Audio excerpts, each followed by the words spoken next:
ನಮಸ್ಕಾರ ಸ್ನೇಹಿತರೆ, welcome back to my channel UPSC KPSC Kannada. ದಯವಿಟ್ಟು ನನ್ನ ಚಾನಲನ್ನು ಸಬ್ಸ್ಕ್ರೈಬ್ ಮಾಡಿ. ಇವತ್ತಿನ ಟಾಪಿಕ್ ಬಂದು ಇಸ್ರೇಲ್ ಇರಾನ್ ಮೇಲೆ ಅಟ್ಯಾಕ್ ಮಾಡಿದೆ. ಇಸ್ರೇಲ್ ಇವತ್ತು ಮುಂಜಾನೆ ಸಾಧಾರಣ 200 ಫೈಟರ್ ಜೆಟ್ಗಳನ್ನು ಇರಾನ್ ಒಳಗೆ ನುಗ್ಗಿಸಿ 100ಕ್ಕೂ ಹೆಚ್ಚು ಜಾಗಗಳಲ್ಲಿ ಬಾಂಬಿಂಗ್ ಮಾಡಿದೆ. This includes not only nuclear facilities but various other things. ಎಲ್ಲಿ ಬಾಂಬ್ ತಯಾರಿಕಾ ಘಟಕ ಇತ್ತು ಹಾಗೂ ಎಲ್ಲಿ ಅವರ ಸೇನಾ ನೆಲೆ ಇತ್ತು ಇದನ್ನೆಲ್ಲದನ್ನು ಅಟ್ಯಾಕ್ ಮಾಡಿದೆ. ಈ ಅಟ್ಯಾಕ್ನಿಂದ ಮಿಡ್ಲ್ ಈಸ್ಟ್ ಮತ್ತೆ ತಲ್ಲಣಗೊಂಡಿದೆ. ಮಿಡ್ಲ್ ಈಸ್ಟ್ನ ತುಂಬ ಕಡ್ಡಿ ಅಥವಾ ತುಂಬ ಯುದ್ಧಗಳು ಆಗುವ ಸಾಧ್ಯತೆಗಳು ಜಾಸ್ತಿ ಆಗಿದೆ. ಇವಾಗ obviously Iran will fight back. Israel ಏನಕ್ಕೆ ಅವರಿಗೆ ಅಟ್ಯಾಕ್ ಮಾಡಿತು? As of now the news was Iran ಹತ್ರ 9 ನ್ಯೂಕ್ಲಿಯರ್ ಸಿಡಿತಳೆಗಳು ಆಗುವಷ್ಟು ಯುರೇನಿಯಂ ರೆಡಿ ಇತ್ತು. ಇನ್ನೇನು ಅವರು ಅದನ್ನು ಬಾಂಬಾಗಿ ಕನ್ವರ್ಟ್ ಮಾಡ್ತಾ ಇದ್ದರು ಅನ್ನುವ ಸುದ್ದಿಯ ಮೇಲೆ ಇಸ್ರೇಲ್ ಅಟ್ಯಾಕ್ ಮಾಡಿದೆ. 9 ನ್ಯೂಕ್ಲಿಯರ್ ಬಾಂಬ್ಸ್ನ ಕ್ರಿಯೇಟ್ ಮಾಡಿದೆ ಅಥವಾ 9 ನ್ಯೂಕ್ಲಿಯರ್ ಬಾಂಬ್ ಆಗುವಷ್ಟು ಕೇಪಬಿಲಿಟಿ ಇರೋ ಯುರೇನಿಯಂನ ಇವರು ಸ್ಟೋರ್ ಮಾಡಿದ್ದಾರೆ.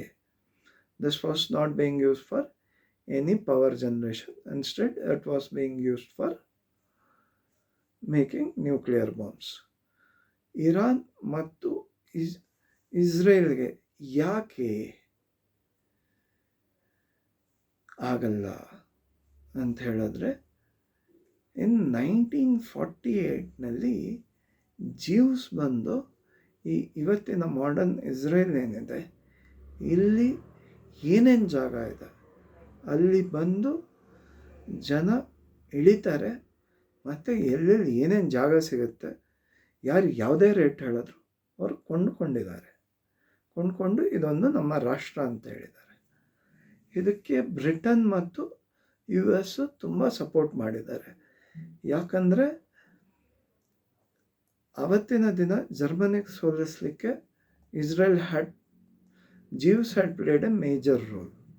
ಮತ್ತು ಹಾಲೋಕಾಸ್ಟ್ ಆಗಿರುವ ಜ್ಯೂಸು ಅಂದರೆ ಸಾಧಾರಣ 60 ಲಕ್ಷ ಜನರನ್ನು ಜರ್ಮನ್ಸು ಸಾಯಿಸಿದ್ದಾರೆ ಅನ್ನೋ ಒಂದು ಅನುಕಂಪ ಎರಡೂ ಸೇರಿ ಜ್ಯೂಸಿಗೆ US ಹಾಗೂ UK ಅವರು ಹೆಲ್ಪ್ ಮಾಡಿದ್ದಾರೆ. ಆಯಿತಾ? ಹೀಗಾಗಿ ಇಸ್ರೇಲ್ಗೆ they have strong backing of US and UK.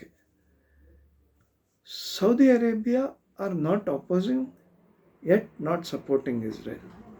But Iran is ತದ್ವಿರುದ್ಧವಾಗಿ ಹೇಗಾದರೂ ಮಾಡಿ ಇಸ್ರೇಲ್ನ ಬಗ್ಗಿ ಬಡಿಲೇಬೇಕು, ಅಲ್ಲಿ ಪ್ಯಾಲೆಸ್ಟೀನಿಯನ್ಸ್ ಅಥವಾ ಮುಸ್ಲಿಮ್ಸ್ ಇರುವ ಜಾಗ ಅಂತ ಹೇಳ್ತಾರೆ.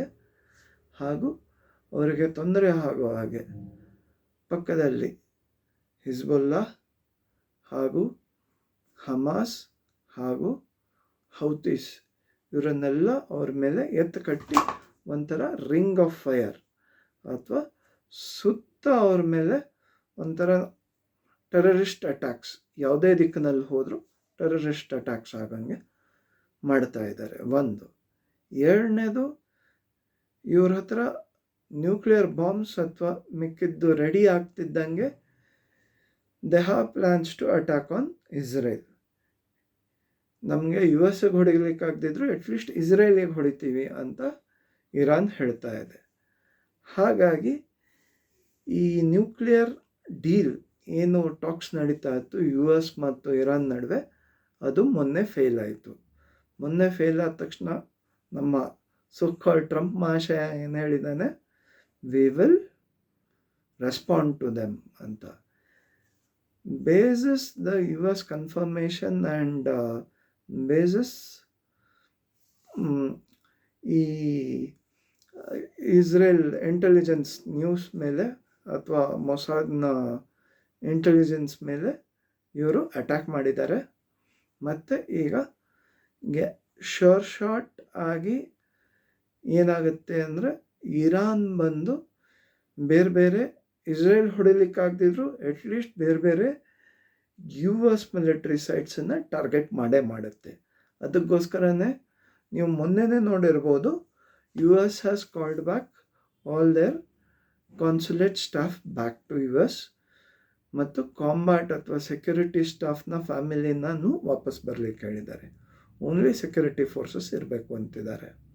ಹಾಗಾಗಿ ಇದು ಮತ್ತಷ್ಟು ಉದ್ವಿಗ್ನತೆ ಮತ್ತು ವಾರ್ ಮಾಂಗರಿಂಗ್ಗೆ ಜಾಸ್ತಿ ಆಗುತ್ತೆ. ಇದರಿಂದ ನಮಗೇನು ಎಫೆಕ್ಟು ಅಂದರೆ oil prices if you have seen today was up by 8 to 10%. 8% ತನಕ ಮಧ್ಯದಲ್ಲಿ ಮೇಲೆ ಹೋಗಿತ್ತು. It can go up further basis Iran's response. ಹಾಗಾಗಿ ಭಾರತ ಮತ್ತು ಬೇರೆ ದೇಶಗಳಿಗೆ ಈ ತೈಲದ ಬೆಲೆ ಜಾಸ್ತಿ ಆಗುತ್ತೆ. Plus this can lead to multiple fronts being opened. ನಾವು ಇರಾನ್ ಹಿಂದಕ್ಕೆ ಯಾರು ಸಪೋರ್ಟ್ ಮಾಡ್ತಾ ಇದ್ದಾರೆ? ರಷ್ಯಾ ಸಪೋರ್ಟ್ ಮಾಡುತ್ತೆ, ಚೈನಾ ಸಪೋರ್ಟ್ ಮಾಡುತ್ತೆ. ಇವಾಗ ಗೊತ್ತಾಗ್ತಿದೆ ಏನಕ್ಕೆ ಪಾಕಿಸ್ತಾನ ಒಂದು ಕಡೆ ಇಂಡಿಯಾನ್ ಇರಿಟೇಟ್ ಮಾಡಲಿಕ್ಕೆ ಸಪೋರ್ಟ್ ಮಾಡಿದ್ರೂ it will be used as a puppet by US to attack from Pakistan to Iran. ಅದಕ್ಕೋಸ್ಕರನೇ ಮೊನ್ನೆ ಆಪರೇಷನ್ ಸಿಂಧೂರ್ ಆದಾಗ ಪಾಕಿಸ್ತಾನದ ಏನೇ ಪ್ರಾಬ್ಲಮ್ ಇದ್ರೂ US ಓಪನ್ ಆಗಿ ಅವ್ರಿಗೆ ಸಪೋರ್ಟ್ ಮಾಡಿರೋದು. ಹಾಗಾಗಿ ಇವಾಗ we are looking at a full fledged war. For sure there will be more things to come. ಇದು Donald Trump himself has said this. So ಖಂಡಿತವಾಗ್ಲೂ ಮತ್ತೊಂದು ಯುದ್ಧ ನಮ್ಮ ಹತ್ತಿರ ಆಗುತ್ತೆ. ಕಾದು ನೋಡೋಣ ಏನೇನು ಮತ್ತು ಹೇಗೆ ಈ ಯುದ್ಧದ ಸಿನಾರಿಯೋ ಎಕ್ಸ್ಪ್ಯಾಂಡ್ ಆಗುತ್ತೆ ಅಂತ. Thank you. Kindly like and subscribe.